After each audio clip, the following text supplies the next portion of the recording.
Halo semuanya, gua di sini. Gua orang biasa, rakyat sipil biasa. Di sini gua mau bahas yaitu tentang kenakalan remaja dan pendidikan. Lo pernah gak sih ngerasa hidup kita ini kayak di game Magic Chess? Udah mikir strategi, tiba-tiba kena stun sama realita.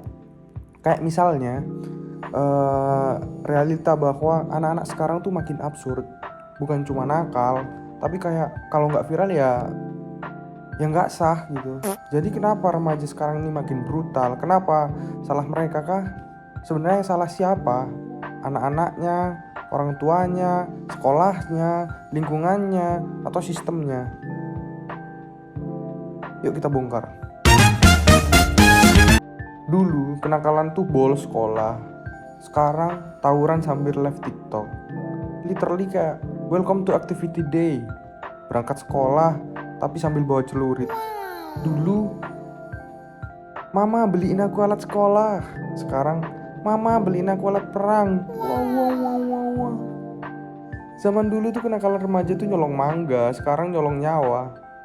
Muncul berita anak SD mukulin gurunya, anak SMP tawuran bawa samurai, anak SMA mukul orang tuanya.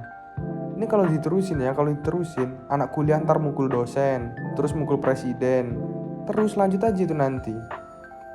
Dan yang paling viral, beberapa kasus lalu ya, ada bocah ini mukulin ibunya karena nggak dikasih top up. Bayangin ya, dulu kita minta duit takut-takut, sekarang top up atau top up kepala lu mah, bilang kayak gitu. Ada bocah marah-marah, pengen nusuk ibunya karena nggak dikasih beli skincare. Percuma lu glowing kalau hasil ngemis orang tua lu. Harusnya bukan muka lu yang glowing, tapi akhlak lu yang perlu diglowingin Sumiati. Pertama, keluarga. Banyak anak yang tumbuh tanpa role model. Ayah sibuk kerja, ibu sibuk scroll TikTok, pendidikan karakter dikiranya cukup lewat ceramah pas subuh. Padahal anak zaman sekarang tuh perlu dilatih empati, bukan cuma hafalan. Ngomongin soal panutan, di Jepang ada istilah namanya oyakuku. Itu artinya berbakti ke orang tua. Di kita masih banyak yang prinsip gua sayang sama emak gua kok, asal pulsa gua gak diputus. Kadang mereka ini bukan gak sayang, tapi gak diajarin caranya. Dan lucunya ya, kadang-kadang anak-anak malah lebih nurut sama coach Mobile Legend daripada wali kelasnya. Disuruh ngapalin Pancasila, aduh males bu, aduh gak bisa bu, ada jalesnya. Tapi disuruh ngafalin skill Franco, skill 1 hook, skill 2 slow, skill 3 suppress. Easy. Dan ada juga yang lebih nurut abang-abangannya. Anak-anak SMA disuruh tawuran, bukan karena mau dia, tapi dendam abang-abangannya. Woi lu cowok gak ada masalah kok bawa-bawa orang, bawa-bawa adik-adikan pula. Warisin tuh piala, warisin tuh prestasi, warisin tuh legasi yang teratur, gak legasi di jalur. Pakai rok aja lu Egi. Fun fact-nya ya, menurut Komnas Perlindungan Anak, 1 dari 3 remaja di kota besar pernah terlibat kekerasan. Dan 70%-nya mereka upload sendiri ke medsos. Karena apparently dari viral tuh lebih penting daripada jadi waras. Jadi siapa yang salah? Ortu, sekolah, netizen, atau kita semua? Kayaknya sih menurut gue yang salah tukang sate sih. Yang panas kok sate yang dikipasin. Nih, ada pendapat dari pakar ya, kata Kak Situ. Perilaku menyimpang atau penyimpangan itu muncul saat anak gak punya panutan dan kasih sayang. Dan ya, anak-anak yang hari ini beringas mungkin dulu cuma pengen ditanya, kamu kenapa? Bukan diomelin, kamu bikin malu keluarga. Anak juga kadang ikut andil. Anak yang jago gambar disuruh ngitung turunan. Anak yang punya anxiety disuruh pidato 2 halaman. Dan pas stres, coba kamu lebih bersyukur ya. Dibilang kayak gitu doang. Bersyukur. Lu kira murid ini burung? Salah, itu tekukur. Hahaha. Kayak keripik lur, garing. Tapi di tengah kekacauan ini ada nih di satu daerah muncul langkah konkret dari Gubernur Jawa Barat. Gubernur Jawa Barat nih bilang, anak-anak yang nggak bisa dibina orang tuanya atau wali diserahkan ke TNI. Boom. Reaksi netizen campur aduk. Kontroversial banget, tapi menarik. Para ahli anak banyak juga yang celah. Halalah, tai kucing lah. Tapi gue pribadi gue dukung, gue respect. Kenapa? Banyak orang tua angkat tangan, sekolah nggak bisa handle, masyarakat cuma bisa nyinyir. Kalau ada yang anak nakal ini dihujat-hujat sampai kena mental, diviralin, tapi nggak ada penyelesaiannya. TNI ini punya sistem, punya disiplin, dan surprisingly-nya punya pendekatan karakter. Tapi tetap harus ada pengawasan. Cuma ya, dengan segala hormat, jangan sampai semua masalah anak langsung dilempar ke tentara. Pendidikan karakter tuh tugas semua pihak, bukan cuma militer. Bayangin masa depan Indonesia ditentukan oleh berapa banyak push up yang bisa dilakukan. Anak-anak ini, kalau kayak gitu nanti SNBT itu diganti jadi seleksi nasional baris teratur aja. Solusinya harus lebih dalam. Maksudnya tuh itu, solusinya harus lebih dalam. Tapi ya jangan salah ya, gue bukan pro militer dalam segala urusan. Kayak kata Panji, kalau lo didik anak kayak robot, jangan kaget kalau mereka errornya massal. Disiplin ya, tapi butuh empati, bukan cuma luruskan barisan. Tapi juga kenapa lo gelisah? Lo marah ke siapa? Kenapa sih kok milih nakal? Apa yang bisa kita lakukan? Orang tua. Yang pertama tuh orang tua. Jangan cuma kasih gadget. Kasih juga kasih sayang dan juga perhatiannya. Sekolah. Jangan cuma ngejar nilai, tapi juga nilai kehidupan. Untuk pemerintah. Jangan cuma bikin kurikulum baru tiap ganti menteri. Anak bukan file Excel yang bisa lo drag drop ke folder sukses. Mereka tuh perlu proses, bukan di format C pakai rotan. Nani? Kadang ya, gue ngeliat Gen Z tuh absurd tapi lucu. Ada yang bilang, "Bang, aku ngerasa hidupku kosong." Padahal HP-nya full scroll TikTok 6 jam. Bro, itu bukan kosong, itu RAM lo yang nge-lag. Atau yang caption IG-nya stay humble, tapi isi fitnya flexing sepatu 3 juta hasil nabung uang jajan Adi atau hasil nodong pisau ke orang tua. Tambahan nih ya, lu sadar gak sih? Sekarang tuh anak-anak lebih percaya quotes dari akun IG, motivasi ketimbang nasihat guru BK. Karena yang satu bilang kamu berharga, yang satu lagi bilang kamu tuh bikin malu sekolah. Dan jujur aja, guru juga butuh upgrade kurikulum karakter. Ini bukan nambah jam pelajaran, tapi nambah makna di setiap interaksinya. Balik lagi ke solusi ya. Orang tua harus upgrade mindsetnya. Bukan jadi sempurna, tapi jadi manusia yang mau denger. Jadi orang tua itu sulit. Jadi lu mau bikinnya aja, ya harus mau didiknya. Jangan cuma mau bikinnya aja. Kalau kamu udah bisa bikinnya, kau harus mau untuk didik hasilnya. Didik anaknya, siapin pendidikannya.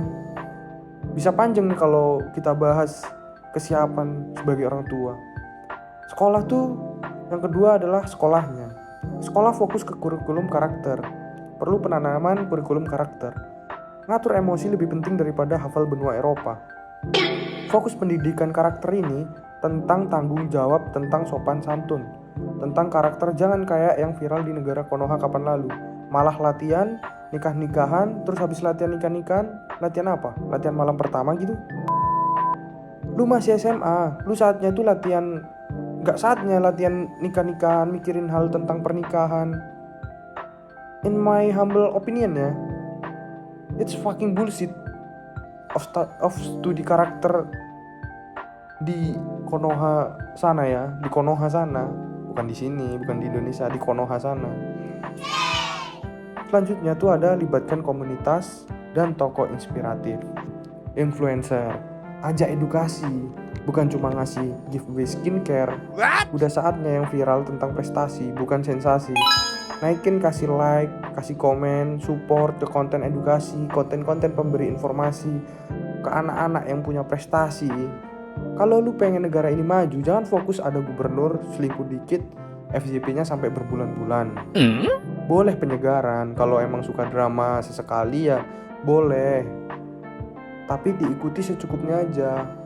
Fokusin atau soroti apa sih kerja gubernurnya, apa sih kebijakan jelek buruknya. Jangan fokus drama-drama yang gak ada ujungnya. Cuma permasalahan ini anak siapa. Yang ke selanjutnya, dukung kebijakan gubernur plus psikolog.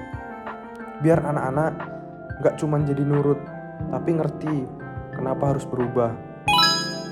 Sesuai saya kutip dari Kak Seto, dia memberikan apresiasi kepada Gubernur Jawa Barat Pak Deddy Mulyadi. Dalam hal ini yang paling penting adalah melibatkan dinas pendidikan, kemudian dinas sosial, dan kemudian dinas kesehatan. Dan ada pemeriksaan kesehatan termasuk kesehatan mentalnya, kesehatan psikologisnya, diarahkan kemana, dan sebagaimananya. Yang dibangun karakter dari anak-anaknya sesuai amanat Kementerian Pendidikan Dasar dan Menengah, bahwa karakter profil pelajar Pancasila itu yang pertama ada akhlak mulia, gotong royong, kebinekaan global, menghargai perbedaan, tetapi juga disiplin kreativitas, tapi juga kritis. Jadi juga harus mengkritisi kasus yang menyimpang dan tidak benar. Jadi arahnya ini mengarahkan dinamika yang meledak-ledak dari para remaja tadi ke hal yang positif. Di situ sudah jelas. Tindakan dari Gubernur Jawa Barat ini menurut saya sudah cukup baik, tapi juga harus diliputi atau dikolaborasi dengan dinas-dinas terkait lainnya. Dan saya dengar juga pendidikan di barak militer tersebut didampingi adanya psikolog. Ngomong-ngomong atau ngiming-ngiming ataupun ngemeng-ngemeng ya ini, negara lain gimana sih? Contoh nih, yang pertama Vietnam. Dulu miskin banget, sekarang skor PISA-nya ngalahin Amerika karena fokus ke kualitas guru dan juga karakter, bukan cuma nilai rapor. Selanjutnya Jepang. Habis perang dunia, Jepang tuh hancur. Habis dibom tuh mereka hancur, tapi mereka bikin pendidikan karakter. Anak SD disuruh cuci toilet, bukan karena pelit bayar OB ya, tapi biar ngerti, gak semua kerja mudah. Walaupun kelihatan simpel, tapi semua kerja butuh tanggung jawab. Fun fact, anak Jepang nih belajar sopan santun lebih awal daripada mereka belajar alfabet. Di Jepang, pendidikan karakter dimulai sejak usia dini, bahkan sebelum pelajaran akademik. Di sekolah dasar, 6 tahun pertama pendidikan lebih fokus pada membentuk karakter dan moral siswa dibandingkan kemampuan akademik. Selama tahun-tahun awal itu, nilai akademik tidak terlalu ditekankan. Justru anak-anak ini diajarkan tentang sopan santun, empati, tanggung jawab, kerjasama, kebersihan, dan rasa hormat terhadap orang lain dan juga lingkungannya. Contohnya, siswa membersihkan sekolah sendiri setiap hari tanpa petugas kebersihan, untuk menanamkan rasa tanggung jawab dan juga kepedulian terhadap lingkungannya. Jangan kayak kita melihat sampah dimanapun, udah wajar, dianggapnya wajar kotor, karena emang udah gak ada kepedulian terhadap lingkungannya. Ada sampah dimanapun gak mau masukkan ke dalam tong sampah. Jangankan sampah orang lain, sampah sendiri pun dibuang sembarangan. Ada pelajaran khusus di Jepang tuh yang disebut tokatsu, atau kegiatan khusus yang mencakup diskusi etika, kerja kelompok, dan juga refleksi diri. Selanjutnya, anak-anak diajarkan untuk berterima kasih sebelum dan sesudah makan, memperkuat nilai syukur dan juga kesadaran. Ini sebenarnya kita negara yang cukup agamis, tetapi kenapa kita tidak bisa mempraktekannya? Sedangkan Jepang itu negara yang tidak terlalu peduli dengan agamanya, tapi mereka memajukan kebersihan itu sebagian dari iman. Tapi kenapa kita kok tidak seperti mereka? Kita lebih cuek. Tujuan utamanya di Jepang membentuk seperti tadi, untuk membentuk manusia yang bermoral, bertanggung jawab, dan mampu hidup harmonis dalam masyarakat. Bukan hanya pintar di atas kertas saja. Masa kita nggak bisa sih? Kan kita terkenal dengan budaya sopan santunnya, ya kan? Ya kan? Atau cuma mitos atau cerita rakyat aja itu? Nope. Jadi, kita pengen Indonesia emas 2045. Harus mulai dari anak-anak hari ini. Jangan cuma salahin generasi, tapi perbaiki ekosistemnya. Anak-anak bukan produk gagal, mereka cuma korban dari sistem yang salah urus. Dan kita punya pilihan, biarin makin rusak atau bantuin mereka tumbuh. Tambahannya, lu tahu nggak kenapa revolusi industri dibikin negara Eropa lebih maju? Nope. Karena mereka nggak cuma bangun mesin, tapi bangun manusianya. Mereka bikin buku perpustakaan universitas, kita bikin acara TV yang nyari istri baru sambil nangis-nangis di panggung. Bukan cuma ngejar ekonomi, tapi juga ngebangun karakter. Jangan sampai 2045 nanti kita dipimpin sama orang yang lebih paham algoritma TikTok daripada undang-undang, lebih paham velocity daripada demokrasi, lebih paham mabok lem foxy daripada bikin teknologi. Bangun rumah bagus itu penting, tapi bangun manusianya itu jauh lebih penting. Bayangin, lu ada rumah mewah nih, ada kompor listrik, dia bisa nyala pakai voice command aja. Nggak bisa makainya karena nggak bisa bahasa Inggris, karena voice command-nya tuh pakai bahasa Inggris. Jadi tetap pakai tungku, pakai kayu bakar. Itu kalau kata Rocky Gerung, dungu. Woi anak pintar Indonesia. Wah. Kalau lo masih muda dan nonton ini, lo masih bisa berubah. Lo masih bisa ngebuktiin bahwa lo bukan produk gagal dari lingkungan. Dan buat kita yang lebih tua, dan buat kalian yang lebih tua, ataupun siapapun yang nonton video ini yang lebih tua, tugas kita bukan cuma ngeluh, tapi bimbing. Karena negara nggak bisa hebat cuma dengan bangunan tinggi, tapi butuh manusia yang tinggi moral dan juga pikirannya.